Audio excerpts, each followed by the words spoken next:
Come closer, children. Gather near the fire. Do you hear those crackles? They sound like the steps of horses moving through the tall grass of the steppe. Tonight, the wind whispers a different tale. A cold night, the moon shines like a thin blade, and the man I will tell you about is no ordinary warrior. His story began with the breath of a newborn child, yet changed the fate of the entire world. They called him Temujin. It is said that he was born holding a clot of blood in his tiny fist. Some called it a curse, some called it a sign from the heavens. But let me tell you the truth, children. The moment this child breathed, the world trembled. That day, the steppe wind blew differently, and even the stars shone in disbelief. Thus began his story, silent, ominous, unforgettable. Children, destiny sometimes places the heaviest burdens on the smallest shoulders. Temujin lost his father when he was still a child, poisoned by rivals. His clan abandoned him, left him and his family to die. He fought hunger, cold, and crushing loneliness. But some children grow with pain, and some build a throne from that pain.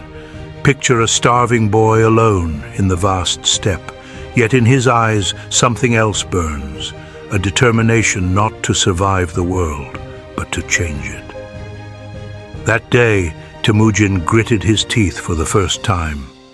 "Everyone abandoned me," he said, "but I will not abandon myself." From that moment on, the steppe wasn't raising a child, it was raising a storm. In his youth, Temujin was captured. Iron shackles were locked onto his wrists. For many, captivity is an ending. But for Temujin, it was simply another beginning. One moonless night, he found a way to break free. A brave young warrior had seen the fire in his eyes and helped him escape. Temujin fled into the darkness, but he did not leave only broken chains behind. He left a promise. One day I will return to this steppe, and it will kneel before me. Even the wind shivered when it heard those words, for some words are not spoken. They are carved into history. Temujin was no longer alone. First a few men joined him, then a few families, then entire clans. They all shared one thing: lost hope, hunger, and a longing for justice. Temujin spoke to them like the rising sun after a long winter. "I am not just a man," he said. "I am the return of the hope you lost." And so, on the endless steppe, a small band of desperate souls unknowingly laid the first stones of the greatest army the world would ever see. Look at the sparks of the fire, children.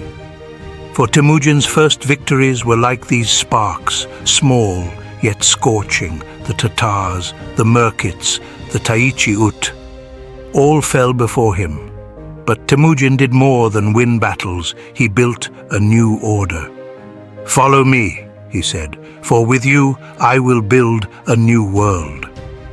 As his victories echoed across the steppe, his enemies gave him a name that carried the weight of oceans: Genghis, the boundless one. Come closer, children. For what happened next was not just a coronation, it was the turning of history itself. The great Kurultai gathered, tribes, warriors, chieftains, all assembled. The wind roared, dust rose, horses snorted. Temujin walked forward. Silence fell. He no longer looked like a warrior, but the embodiment of the steppe itself. Swords struck the ground, drums thundered, and voices cried out, "Genghis Khan, the shadow of the heavens on earth!"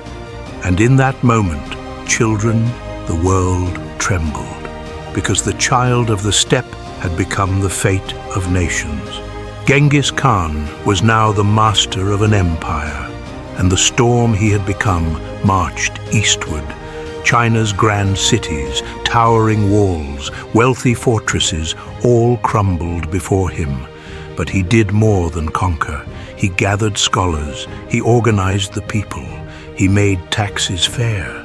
Even his enemies said, "He is not merely a conqueror, he is a creator of order." Now our tale enters darker lands, children. For some wars are not fought for destiny, but for vengeance. The Shah of Khwarezm killed Genghis Khan's merchants, not a mere attack, an insult. Genghis Khan mounted his horse and said, "He spoke with blood, so I will teach him the language of blood." City after city fell.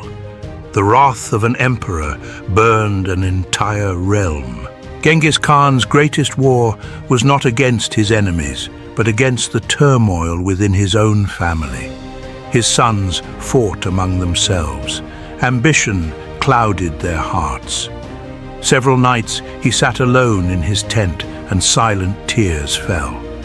"I conquered the world," he said, "but I could not conquer my own home. Even the strongest emperors' children carry wounds no one sees."